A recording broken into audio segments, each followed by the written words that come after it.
English premier লিগের দল Sheffield ইউনাইটেডের হয়ে খেলা হামজা চৌধুরী খেলবেন বাংলাদেশের হয়ে। 25শে মার্চ লাল সবুজের জার্সিতে অভিষেকের অপেক্ষায় আছেন তিনি। বাংলাদেশি বংশোদ্ভূত এই ইংলিশ ফুটবলারের সাথে ড্রেসিং রুম শেয়ার ও সিলেটি ভাষায় কথা বলার জন্য মুখে আছেন জাতীয় দলের ডিফেন্ডার তাজউদ্দিন।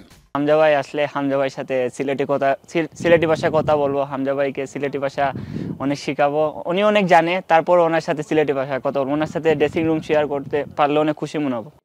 দীর্ঘদিন পর ইনজুরি কাটিয়ে জাতীয় দলের ক্যাম্পে ফিরেছেন সুশান্ত ত্রিপুরা। নিজের হারানো জায়গা ফিরে পাওয়ার পাশাপাশি ভারত ম্যাচে ইতিবাচক ফলের বিষয়ে আশাবাদী এই ডিফেন্ডার।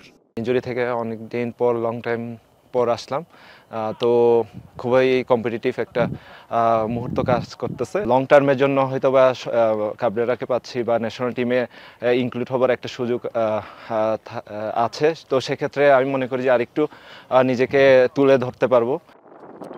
ট্রেনিং সেশনে পুরো দল নিজেদের সেরাটা দিচ্ছেন বলে জানালেন head coach heavier Cabrera.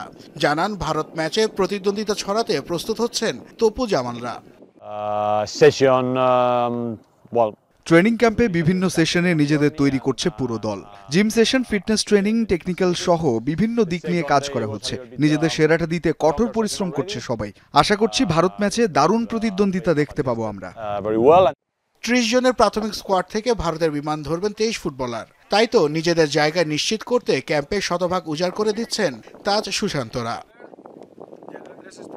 Nasif শুভ, যমুনা স্পোর্টস।